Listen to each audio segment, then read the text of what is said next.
Whenever we finish a project, we do a lot of soul searching. A lot of reference got kicked around. The Seven Samurai, the Magnificent Seven. We talked very early on about showing off a more human approach to Spartans. I mean, we definitely focused on trying to go back to sort of the core of what made Halo CE, the Combat Evolved, the sort of phenomenon that it is. I remember my first time playing Halo, and I was in that first level, and after winding through these technical corridors, fighting aliens, and then I step out into this world, and it just opens up in front of me, and it's beautiful and alien and huge. That was a sort of seminal moment for me, and I think that's part of what we want to capture in Reach. Something that was core to the game at the beginning was that sense of wonder and exploration. We started with a series of events. We basically set out like, okay, from this date on Reach to this date, we built a military campaign. We all had a desire to really flesh out the backstory of what happened prior to Master Chief and Cortana even entering the picture. We knew there were other Spartans, and it just seemed like such a rich area to tell a character-driven story with new characters.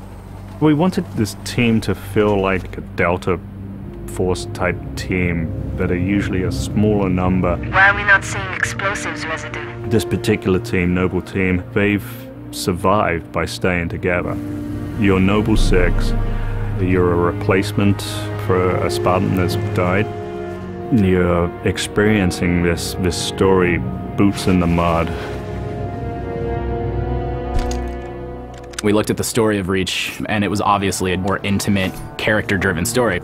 We really needed the attention to real-world detail, trying to make these characters' faces really feel like believable. We started everything over from scratch, came up with a whole new rig for how we animate faces and also how we approach like texturing them, modeling them, everything, and just put a lot more time. Difference about a couple million polygons.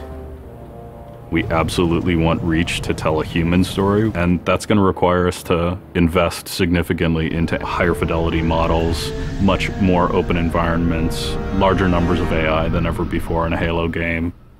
To pull off the vision for what we had for this game, we ended up gutting almost every part of the engine, retooling things to make it run faster, to make it run better, and look better. We had to throw out all of our technical systems. We had to then throw out the content that went with it because that content didn't represent the new bar we were going for. Copy that, on our way. Don't need command to tell me. Been on hers half my life. Let's shoot it. We've got a great team of guys, and they could take motion capture and they could make the poses way more dynamic, way more expressive. Those changes bring out the life, they bring out the style of our characters. We had probably 4 times the amount of polygons to play with this time around, which gave us a lot more freedom and creativity in what we wanted to achieve. When you look at total engineers that are actually putting code that are actually affecting this game, I mean, it's massive, 30+ guys. It's crazy. When you shoot a rock face, you'll see sparks, rock chips, dust. In Halo 3, we had a maximum of 100 colliding particles. In Halo Reach, we have thousands. We've got much more customizable Spartans than we've ever had in the past.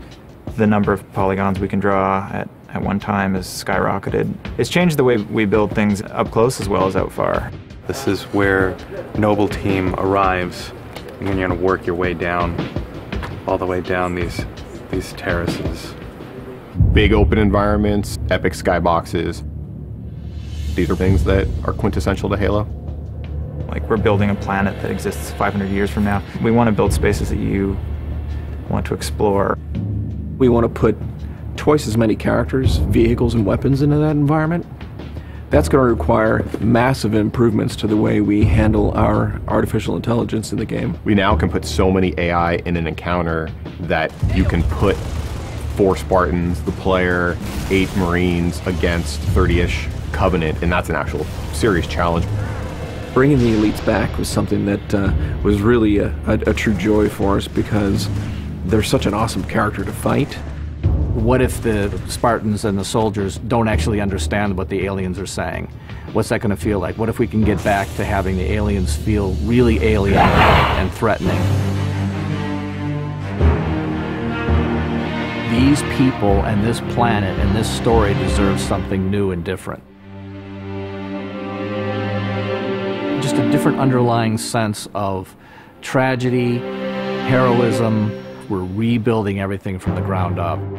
You have to walk this very fine balance. We want to add new things, but we don't want to rough up anybody's baby. I mean, that's the whole thing about the crazy sausage that is Bungie's Halo Reach ODST universe, is that we've sort of developed this gameplay that every person sort of has the different things about it that they like, and I still think that we still struggle to figure out exactly what, you know, like what can we add or remove without pissing off certain people of the population. We looked at the Halo 3 assault rifle, and it really does feel kind of dated. It fit the tech then, but now we have all of these new polygons to play with. We went to a lot of trouble to sort of ground the weapons and the vehicles more in this sort of more real, more gritty world.